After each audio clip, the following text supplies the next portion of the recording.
He sailed through his 2-year check. They said everything was fine. He had a bit of a dreamy look in his eye, was all the things they said. And I wasn't happy. I just felt there was something not quite right. This is Steve and Tom, father and son. It's been a challenge for the family to get the support they need so that Tom can go to a mainstream school. Tom was diagnosed with Asperger's and has had a lot of medical interventions. It took me a series of about 7 meetings before I finally got people to start taking me seriously. They would always say, "Oh, what do you think's going on with your son?" And I'd say, "He's mildly autistic." And they'd say, "Oh, what makes you think that?" And I'd recite the things, you know, he doesn't make eye contact, you know, he walks on his tiptoes. It was difficult for me to get them to take me seriously. We went through the whole routine again, and at the end of it, they said, "Your son's autistic, he's high-functioning autistic." We wanted to say, "Well, I've been telling you that for a year, why the hell didn't you listen to me, you know?" Tom may have Asperger's, but this doesn't stop him being a pretty cool kid. It's a stampede! I'm 1 metre 49 centimetres tall. I like cartoons, sci-fi, video games, TV, meat. What? Yeah, baby, yeah! Dad says my reading age is 12. It's 2 years older than I actually am. Help, I'm being mobbed by crazy TV fans! Well, I'm thinking of going into the movie business, but that's my secondary plan. My first plan is to win the X Factor. The two key agencies involved in Tom's life are health and education. Both agencies supply essential support for Tom, but problems have arisen when communication has broken down. The most frustrating thing is having to tell your story so many times. We'd tell the story to health, and then when he got into nursery, we'd have to tell the story to education. And then we got to a situation where he was being assessed by an educational psychologist, then he was being assessed by a child psychologist. On top of all that, people would leave their jobs and new people would come in and we'd have to start from scratch again. So there was very little continuity for a period of time. The only continuity was really me being able to tell the story. Steve's determination paid off as Tom got a place at St Mark's School in Islington, where they recognise the importance of supporting the whole family and have excellent pastoral care for children with additional needs. Tom is a boy we have in Year 5. He's been here since reception. He's a special child, just like all the rest of them. I think he copes with his situation very well in mainstream school. I think that's partly to do with the fact that we are an inclusive school. The school received help in delivering support for Tom from Islington's Child Development Team.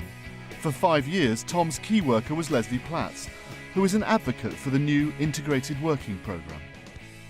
I acted as a lead professional for Tom when he was younger, when he was in our service, when he was under 5. And my particular connection with them was that I was their single point of contact. I coordinated his assessment and was involved in the whole of the team when we gave Tom and his family the diagnosis around Tom's Asperger's. And was also then the link after that to ensure that they had all the right information, that they were getting the right treatment and services that they needed. Islington Council are developing an integrated approach to children's services to ensure that schools like St Mark's can make their good inclusive practice even more effective.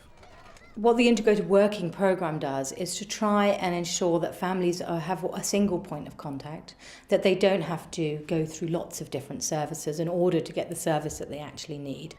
It's about different agencies talking to each other. It's about making sure that every person that's working with the family knows the whole picture about what's going on. The integrated working ideal is not just about professionals. It takes the parents into account as well. What was really, really significant was the school just embraced the whole idea of me being involved and Tom being there. I had schools say to me, "Oh, Tom will never make friends," and "Oh, Tom has to travel far to school." And St Mark's was the only school that said Tom will be welcome here. Parents find the systems very confusing, trying to work out who everybody was, where everybody was based, what everybody's role was. And that becomes quite distressing for a family, particularly if they're having to go over all the, hardships they've already been through up into that phase. And I think there are feelings that as a parent that maybe you're missing something, you're not doing something right as a parent, and that can be really upsetting. Schools often take the lead in supporting children with additional needs, and though other agencies have a job to do, collaboration between agencies can be an issue. Well, when I was working as an occupational therapist in the community, I was working a lot as a unidisciplinary person. I was looking at a very narrow piece of the child, a tiny piece of the jigsaw about the whole child, and then trying to liaise with services like education, with schools, with nurseries, with children's centres was always very difficult, because A, they don't really understand your role, and B, they weren't particularly keen on sharing that information, and so they would keep their own bit of information, we would keep our piece of information, and nobody was really sharing information. The school supports the family with an informal team for Tom. All the school staff know they aren't there just to teach Tom, but to support him as a whole person. There was really a whole team that were interested in Tom, that cared about his transition, cared about him being in primary school, and cared about how he was going to do there. Class teachers, senior management, and even the school cook take an active approach to making sure Tom is fully involved in school life.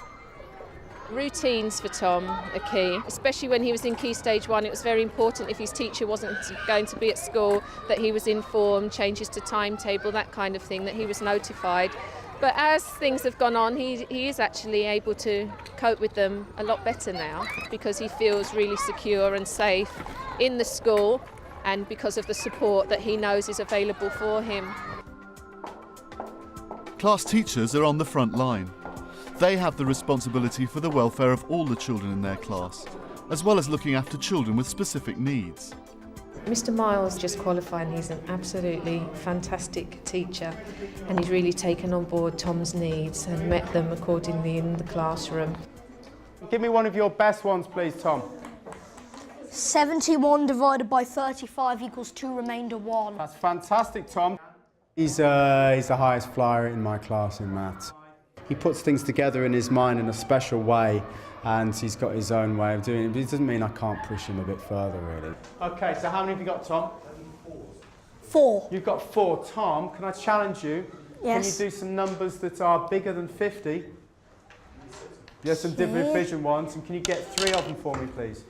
What I know about Asperger's is that, there's a huge, big range. Children on the autistic spectrum, there's a huge range of challenges they face. So for me, the important thing is getting to know Tom, and also sort of talking to other members of staff, sort of knowing the challenges that he's faced before and how we can sort of overcome them sort of together, So you're using an octagon to make triangles, and you're going to count up the triangles, yeah? Yes. How many have you got at the moment? 2, 3, 4, 5. I'm going to put you out of your misery, Tom. There's a triangle. 1, 2, 3, 4, 5, 6. Pastoral support service has a part of the picture around how the child is functioning in school. Whereas when you work with lots of different agencies, there's a lot of different pieces of information, like what does that kid do after school? What does that child do when they're at home at the weekends? Or does that child receive any other services? Is there anything else going on? To have the whole picture and to look at who else is involved and have the whole team involved will always, lead to a better outcome, I think, for the child.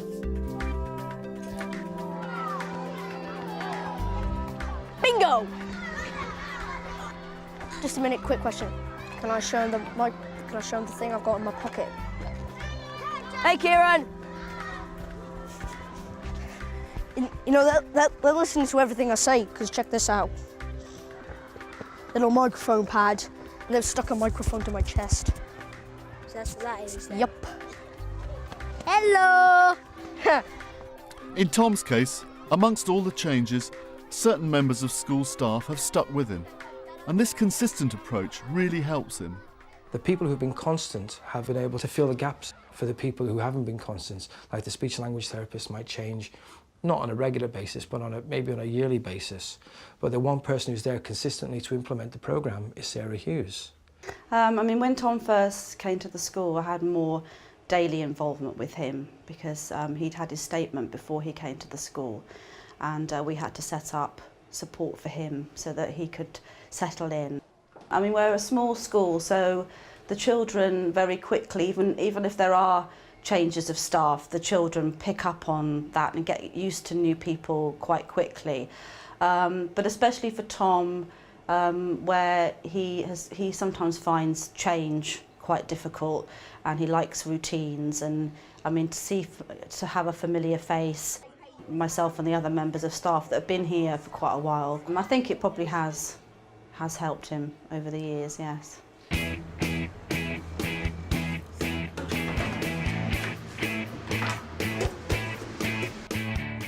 Tom is doing really well, mainly due to the educational support he receives from teachers and TAs, but his success could also be put down to some of the more general support he gets from ancillary school staff, including the school's cook. I'm just in the line to get my lunch. And who's going to serve you your lunch, eh? Annie is over there. Tom is sensory defensive, which means he won't eat certain foods. Annie isn't obliged to make special food for Tom, but she does because she believes that Tom's welfare is important.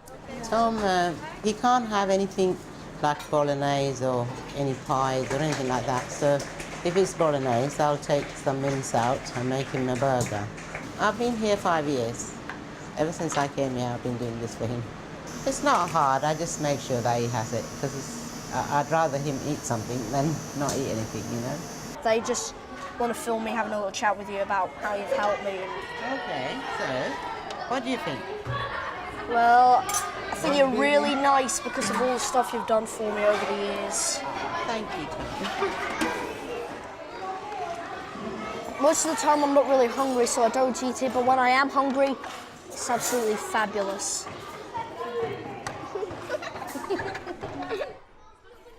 Islington Council's ambition is that over the next year, a successful rollout of an integrated working approach will help to create multidisciplinary teams of professionals with the best tools to help children like Tom. Well, my long-term hope is that services don't just work on their own, don't work in an insulated way, that they always, when they start an assessment or start seeing a child or family, that they always think, who else is involved? Who else do I need to get involved? I think integrated working is breaking down those barriers and trying to pull it all together so that we're looking at a single way of assessing children, a single way of planning and providing intervention for children that all the people that are working with that child and family know about, rather than just having bits and pieces of the jigsaw. We've got much more of the whole picture now. Tom has 1 year left at St Mark's School before he transfers to secondary. Tom's improvement will depend on him continuing to receive the best possible support.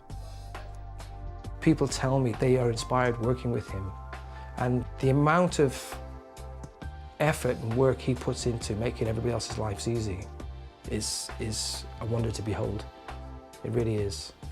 He's a very special person.